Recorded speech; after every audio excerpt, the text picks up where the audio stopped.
मी गोपाळ कुलकर्णी, माध्यम वृत्तमध्ये आपलं स्वागत आहे। आज एका आगळ्या वेगळ्या विषयावर आपण चर्चा करणार आहोत। लातूरचे माजी खासदार सुनील गायकवाड हे सर्वांना परिचित आहेत। सुनीलराव गायकवाड यांच्या घरामध्ये त्यांचे मुलं, भाच्या, पुतणे हे उच्च शिक्षित आहेत। परमपूजनीय बाबासाहेब आंबेडकरांनी जो समाजाला मूलमंत्र दिलेला होता, शिका, संघटित व्हा आणि संघर्ष करा, या त्रिसूत्रीला घेऊन गायकवाड घराणा एक शिक्षणामध्ये अग्रेसर आहे।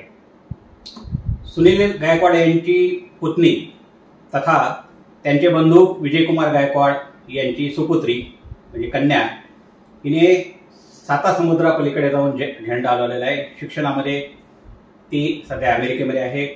या संदर्भात आज तिच्याशी चर्चा करणार आहोत। तिचं नाव आहे रिया विजयकुमार गायकवाड। रिया, नमस्कार, गुड मॉर्निंग। माध्यम वृत्तमध्ये रियाचं स्वागत आहे।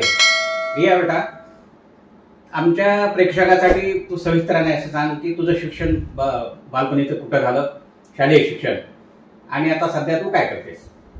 स्कूलमध्ये मी बसवनप्पा वालेमध्ये होते। अच्छा। नंतर मग मी मुंबईला होते 1.5-2 वर्ष। त्याच्यानंतर मग मी US मध्ये युनिव्हर्सिटी ऑफ बफलो साठी गेले। युएसला केव्हापासून गेले बेटा तू? 1 वर्ष झालं असेल, माझं फर्स्ट इयर झालं आता। ओके। आता काय करते युएसए मध्ये? माझी bachelors degree in biomedical engineering करते। अच्छा। आणि आमच्या माहितीनुसार तुला शिक्षणाची तर प्रचंड आवड आहेच आहे। या व्यतिरिक्त तू क्लासिकल संगीताची सुद्धा सुरुवातीला आवड होती तुला? लहान असताना वगैरे लावलेलं, थोड्या वर्षच होतं फक्त। विजयकुमार गायकवाड हिची अमेरिकेच्या बफेलो विद्यापीठाच्या ऑनर्स स्टुडंट काउन्सिलच्या अध्यक्षपदी नुकतीच निवड झालेली आहे। या संदर्भामध्ये तिचे सर्वत्र अभिनंदन होत आहे। तर आमच्या प्रेक्षकांसाठी सांग बेटा, ऑनर्स स्टुडंट्सची काउन्सिल जी असते, कन्सेप्ट काय आणि तुझी निवड कशी झाली? सो ऑनर्स स्टुडंट काउन्सिल हे कॉलेजमध्ये जे एक ऑनर्स कॉलेज आहे, तिथे फक्त जे स्टुडंट्सला एक सर्टन मार्क्स भेटलेत, हाय मार्क्स, त्यांचंच फक्त सिलेक्शन झालं, सो त्यांना ऑनर्स स्कॉलर बोलतात। सो त्यांचे हे ऑनर्स कॉलेज असतं, ज्यांनी अजून अपॉर्च्युनिटीज अनलॉक होतात, मग अजून ॲडवायझर्स भेटतात। सो असं आहे तिथे सिस्टम। सो त्याच्यामध्ये एक ऑनर्स स्टुडंट काउन्सिल आहे, जे ऑनर्स स्टुडंट्सची ओपिनियन व्हॉइस करते, त्याच्यासाठी ॲडव्होकसी करते। सो त्याचे इलेक्शन्स होते। सो मी स्वतःला मी स्टँड घेतलेलं इलेक्शनमध्ये, आणि माझे होते अजून दुसरे पण प्रेसिडेंटसाठी थांबलेले। एक अशी वोटिंग होती, सगळ्यांना करायची होती, मग ते वोटिंग मधून रिझल्ट आले, मग मी ॲज अ प्रेसिडेंट मग इलेक्ट झाले ऑफिशियल। असं झालं। ज्यावेळेस बेटा तुझी निवड झाली त्यावेळेस तुझी पहिली प्रतिक्रिया काय होती? ऑब्विसली चांगलं वाटलं। मी जेव्हा इलेक्शनमध्ये थांबलेली तेव्हा मला खूप जण थांबून विचारले ऑन द वे क्लासला की मी तुला बघितलं ते इलेक्शनच्या तिथे। सो इथे कसं एक बायो लिहायचं होता, आपले का लोक तुम्हाला वोट करायचं, त्याचं थोडंसं डिस्क्रिप्शन होतं, मग मी ते लिहिलेलं। मग ते वाचून खूप जण माझे फ्रेंड्स किंवा तिथले जे स्टुडंट्स जे मला माहीत आहेत ते लोक खूप इम्प्रेस झालेले। मग त्यांनी मला आधीच अप्रिशिएशन सुरू केलेलं की मी तुला कळलं वोट, तुझं छान वाटलं बायो। सो मला वाटलेलं की होईल सिलेक्शन, बट झालंच एकदमच सिलेक्शन, तर मग ऑब्विसली चांगलं वाटलं। आणि मग मी प्लॅन सुरू केला की कसं नेक्स्ट इयर सॉर्ट आउट करेल। फुल काउन्सिल असेल, म्हणजे फक्त प्रेसिडेंटच नाही, म्हणजे ते व्हाईस प्रेसिडेंट असेल, मग ट्रेजरर, असे मेन रोल्स असणार। मग त्या सगळे काउन्सिलला मी हेड असेल खरी कमिटीची असं। अच्छा। मग ज्यावेळेस निवड झाली त्यावेळेस पहिला फोन तुम्ही कोणाला, म्हणजे वडिलांना केला का काकांना? नाही, मी बाबांना केला। अच्छा। काय म्हणते बाबांची, काय प्रतिक्रिया होती त्यावेळेस? बाबा कॉंग्रॅट्स झाले, बाबा इम्प्रेस होते की डेव्हलपमेंट झाली एवढी छान। मी पप्पाला पण केलं असतं, पण पप्पा पहिले म्हणतात की तू पहिले अभ्यासाचं कर, हे नको करूस, पण बाबा माझे सगळं अप्रिशिएट करतात, अभ्यास पण आणि माझं एक्स्ट्रा करिक्युलर पण। बाबा म्हणजे सुनील गायकवाड? त्यांना बाबा म्हणते. हा, मग मी त्यांना मग ते मला असं ईमेल आलं ना की लाईक कॉंग्रॅट्स तू सिलेक्ट झालं. मी ते त्यांना स्क्रीनशॉट पाठवल्यानंतर कॉल करून सांगितलं की मी इलेक्शन मध्ये थांबलेली आणि मग माझं इलेक्ट झाले म्हणून ऍज अ प्रेसिडेंट. अच्छा, म्हणजे सुनील गायकवाड हे आपल्या घरामध्ये कुटुंबामध्ये एक आधार देण्याचं, एक मोठ्या प्रमाणात प्रोत्साहन देण्याचं काम ते आपल्या कुटुंबातील सदस्यांना सतत करत आलेले आहेत. तर आता रिया, तुला एक पहिला प्रश्न माझा असा आहे, म्हणजे थेट प्रश्न, की भारतातील शिक्षण पद्धत आणि पाश्चिमात्य, म्हणजे आता अमेरिकेत तू गेलीस, काय वाटलं तुम्हाला इकडचं शिक्षण आणि तिथलं शिक्षण किंवा तिथली एकंदर कल्चर काय वाटलं एकंदर पाहून?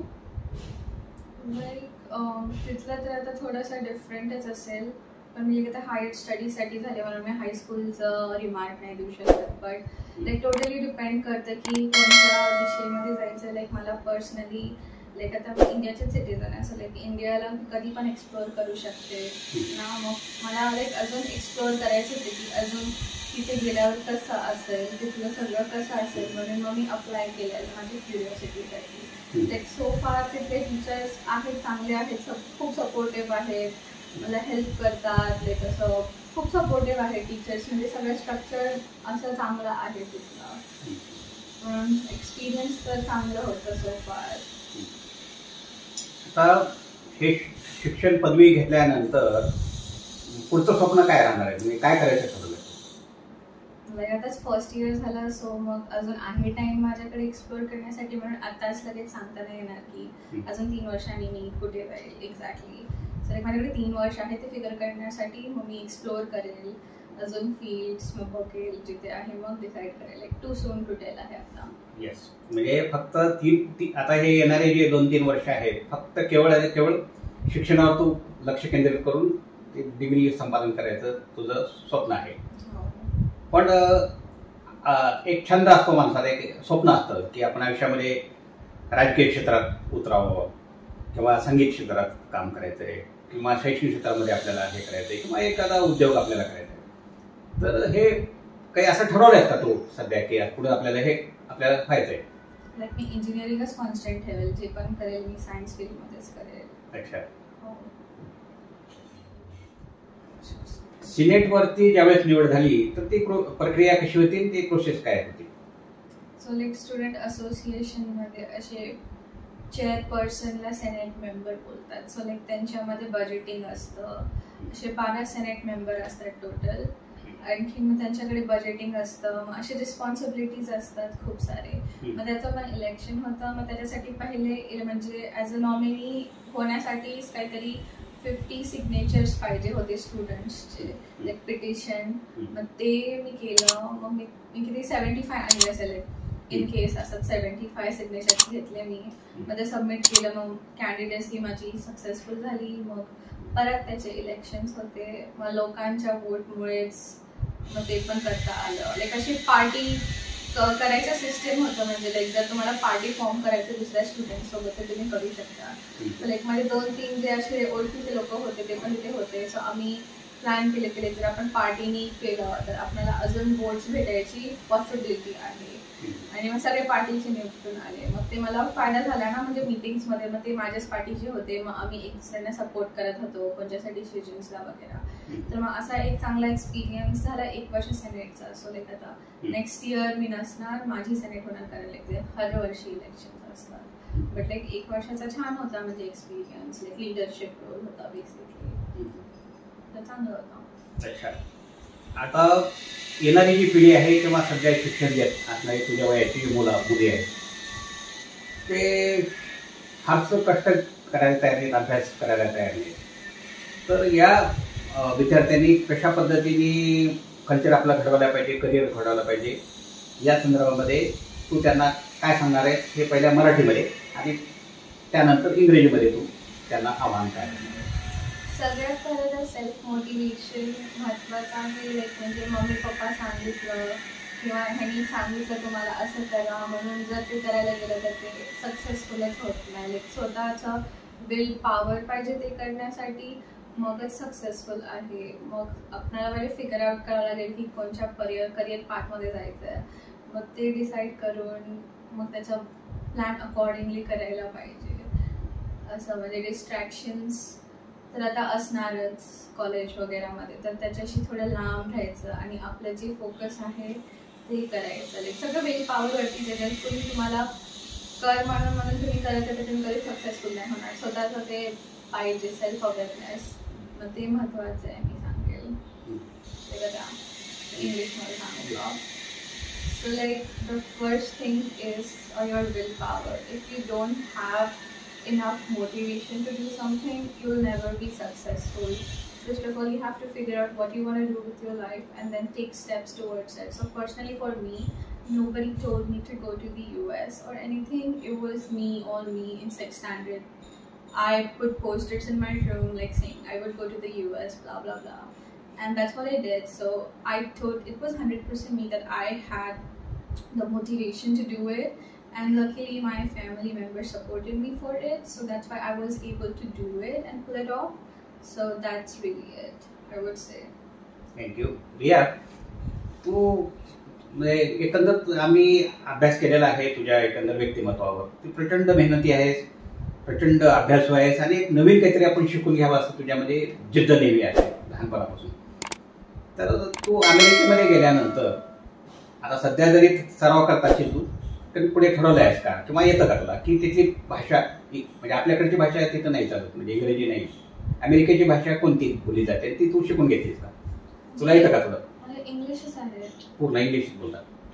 US इंग्लिश स्पीकिंग कंट्री आहे. म्हणजे त्याचं स्पॅनिश वगैरे भाषा इतर देशामध्ये चालते तसं म्हणजे ते पण बोलतात, पण लाईक मायनॉरिटी मध्ये. लाईक आता US मिक्स्ड कंट्री आहे, तिथे खूप सारे आहेत. तिथे इंडियन इमिग्रेंट्स आहेत, तिथे लाईक स्पेन वरून आहेत, लाईक असे खूप सारे डिफरंट पीपल ऑल टुगेदर आहेत तिथे. But like English is primary main language. Like जसे इथे इंडियामध्ये हिंदी नॅशनल लँग्वेज आहे, तिथे US is English speaking country. So like language barrier कधी नाही. या बेटा, एक माझ्या मनामध्ये असा एक प्रश्न सतत भेडसावतो मला की आजकालचे पालक आहेत, म्हणजे आई आणि वडील किंवा घरातल्या आजी आजोबा असतील, काकी असतील, मामा मामी असतील, हे सतत मुलांना फोर्स करतात. त्यांना काय वाटतं फक्त मुलांनी इंजिनियर व्हावं किंवा डॉक्टर व्हावं. म्हणजे त्याची इच्छा नसताना देखील त्याला बळजबरीने त्या क्षेत्रामध्ये ओढवतात, ते जबरदस्ती करून त्यांना ते शिक्षण घ्यायला होतात. तर त्याच्याबद्दल तुला काय वाटतं? लाईक ते 100% मी पर्सनली अग्री नाही करत. कारण फर्स्ट ऑफ ऑल मग ते जे स्टुडंटची जी थिंकिंग कपॅसिटी आहे, पोटेन्शियल, तेच टेक अवे करतं. लाईक जर ते स्टुडंटला त्यांना दुसऱ्या फील्डमध्ये इंटरेस्ट आहे तर ते टोटली त्या फील्डबद्दल माहिती काढून पालकांना समजायला पाहिजे की हे माझं इंटरेस्ट आहे, मला इथे जायचं आणि पालकांनी सपोर्ट करायला पाहिजे. लाईक तेच मला फरक जाणवला. लाईक US मध्ये फक्त इंजिनिअरिंग किंवा डॉक्टर फील्ड फोकस्ड फील्ड नाही आहे. सगळ्या फील्डला तेवढंच इक्वली महत्त्व आहे आणि पेरेंट्स पण तेवढंच सपोर्ट करतात, कोणचं पण असेल. सो लाईक जे पण इंजिनिअरिंग केले ते त्यांना करायचं होतं म्हणून ते त्या फील्डमध्ये आले, आणि जे पण आर्ट्स वगैरे बाकीचे पण करतात, ॲक्टिंग पण आहे, थिएटर आहे, ते त्यांना करावं वाटलं म्हणून ते त्या फील्डमध्ये आहे. सो ते एक चांगलं आहे. सो ते लाईक मला पर्सनली म्हणजे लाईक माझं आधीपासूनच सायन्समध्ये फोकस होतं आणि मला इंजिनिअरिंग लाईक सायन्स करायचं होतं बेसिकली, हे माझं क्लिअर होतं म्हणून मी त्याच्यामध्येच हे झाले. आणि आता जे मी इंजिनिअरिंगमध्ये आहे, लाईक म्हणजे इंजिनिअरिंग फोकस्ड क्लासेस असतात, सो त्यांनी मला माझ्या डिसिजनवरती कॉन्फिडंट होतं की मला हेच फील्ड करायचं. सो लाईक मी तर पर्सनली चेंज नाही करणार. तर म्हणजे स्वतःचा इंटरेस्ट महत्त्वाचा आहे. जर स्वतःचा इंटरेस्ट असेल तर कोणची पण फील्ड सक्सेसफुल करता येईल.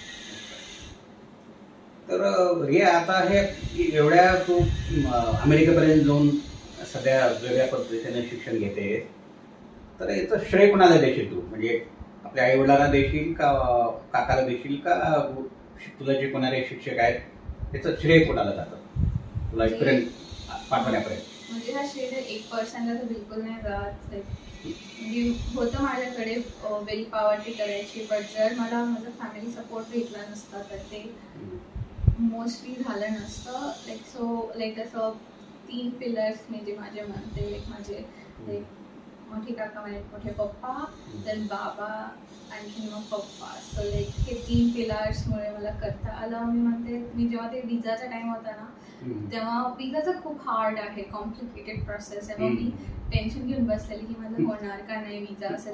सो लाईक मला एका कुणीतरी सांगितलं की रिया तू टेन्शन नको घेऊ, तुझं सगळं होऊन जाणार, तू हार्डवर्क केलं आणि तुला 3 पिलर आहेत तुझे सपोर्ट करण्यासाठी. सो तुझं लाईक जे पण होईल ते चांगलंच होईल असं ते म्हणते. सो त्यांनाच लाईक मी ते क्रेडिट ह्याच्यासाठी. म्हणजे सपोर्ट पण महत्त्वाचा आहे. त्याचा सपोर्ट भेटला तर मग त्याचं मोटिवेशन भेटतं ना अजून करण्याचं त्याच्यामध्ये चांगलं. So support is really important I would say. Okay okay. Riya, भारतामध्ये ताजमहल प्रसिद्ध आहे किंवा इतर किल्ले प्रसिद्ध आहेत, बऱ्याचशा गोष्टी आपल्या वेरूळ आहे आपलं. तसं अमेरिकेमध्ये काय प्रसिद्ध आहे, तू ते कुठल्या त्या स्थळाला भेट दिली आहेस आतापर्यंत, काय वाटतं तुला? पर्सनली मला असं जास्त फिरायचा चान्स नाही भेटला कारण कॉलेज होतं, मग ते खूप बिझी शेड्यूल असतं म्हणून तेवढं नाही झालं. बट तिथे फेमस मॉन्युमेंट्स म्हणेल मी स्टॅच्यू ऑफ लिबर्टी एक आहे न्यूयॉर्क सिटीमध्ये. आणखी आहेत खूप सारे, म्हणजे ते दिवस खूप मोठे आहे. सो लाईक आहे खूप सारे. मग तिथे एक नायग्रा फॉल्स मध्ये एक असं फॉल आहे फुल असं पाण्याचा धबधबा. मग ते कॅनडा आणि US मध्ये ते शेअर होतं ते. मग त्याची 2 साईड आहेत, लाईक US साईड आणि कॅनडा साईड. सो लाईक ते पण प्रिटी ब्युटिफुल आहे. लाईक असं खूप नॅचरली असं मोठा धबधबा आहे ते. सो लाईक ते एक ब्युटिफुल आहे ते. हे जात आठवतात. चला, तुझ्या भावी वाटचालीस एकदम माध्यम टीमच्या मनापासून शुभेच्छा आहेत.